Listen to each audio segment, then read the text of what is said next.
I'm Sarah Backhouse for Hub Culture. I'm now joined by Leen Verbeek. He's the Queen's Commissioner for the province of Flevoland in the Netherlands. Welcome for travelling all this way. Thank you. So tell me about your province, first of all, because I believe it's made from reclaimed land. Yes, the Netherlands is a very small country, and every once in a while we have to organize some new land because we are very densely populated. And Flevoland are the latest new territories of the Netherlands. So we live about 6 meters below sea level. There will be more or less 20 feet, I think, living behind the dikes, but it's all very new. So we're constructing new railways, we're constructing airports, we're constructing industrial zones, agricultural zones, 6 new cities. That's what my job is about. Wow, you're a busy man. It's interesting when you think about territories on the cutting edge of climate change, you think of the Pacific Islands, but obviously you are in that predicament also. Yes, adaptation is a very important subject in the Netherlands because we know the level of the sea will be rising. So we have to strengthen our dikes and we have to work on that. At the same time, the Netherlands is a delta area of Europe, so all the major rivers end up in the Netherlands. And actually we found out that the rising of the sea level is not that dangerous at all. We can deal very well with it. But the floods of the rivers are more dangerous to us because the rivers can get rid of their water when the level of the sea is too high. So we'll have to deal with it, and we have programs for that, and we're very confident we can deal with it. And what about your other initiatives with regards to sustainability? Well, since we are a very new area, we can do everything from scratch.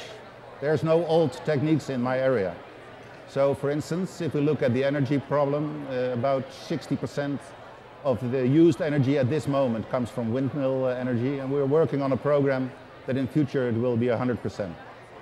That's pretty incredible. Yes, that's very possible if you have to do everything starting from nothing. It was only 30 years ago, that was the huge area was only mud, it was only a flat, it was the bottom of the sea, so we can use all the new techniques that are available. It feels like the province of Flevoland is almost like a microcosm of what we should be doing macro, tossing out the old models, setting up new systems, because what we've been doing obviously haven't been working. Yeah, you could see it as a laboratory, and it works very well. I'm very satisfied with it. So this is your first attendance at the Governor's Global Climate Summit. What are your observations so far? To me, it's all very American, so we have to get used to it because the European culture is very different.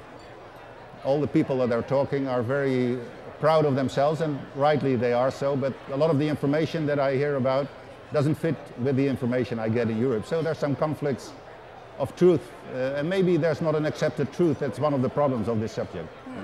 I think one thing that the Climate Summit celebrates is the power of subnational governments, and obviously you're a case in point in how you can achieve a lot with a smaller system. Yes, we do, but we collaborate a lot with the national government too. We have to. So the tension that I feel here in this conference between the federal government and the states in the United States is very unfamiliar to me, because in subjects like these you have to cooperate to get successes. COP16 is around the corner. Are you hopeful that it'll be more successful than Copenhagen was? No, I don't think so. Politically, the situation is not right for large successes. I was at COP10 in Japan 2 weeks ago about biodiversity. Right. The results were very poor also. So at this moment, if we look at the world scale, the relation between the world leaders is not good enough to make appointments on that level. It's a very pragmatic view. Yep, that's the truth. You have to face it. It's true. Yep. What would be one of your solutions to how we can better handle the challenges ahead of us? Well, I think I agree with some of the speakers this morning that a lot of it is already done.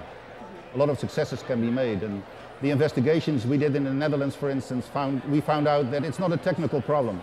We have all the technologies available to find the solutions. We only have to do it. And many of us are doing it. And that's the way to get to solutions, not only playing chess on a high level, on a political level, but just doing it. And that's what I'm doing, and that's what my colleagues are doing. And that's what some of the governors here in the United States are doing too. That's the best way to approach this problem. Well, on that note, that pragmatic note, we thank you for your time and hope you have an enjoyable rest of the conference. Thank you very much. Right. Thank you very much. Take care. Great to meet you.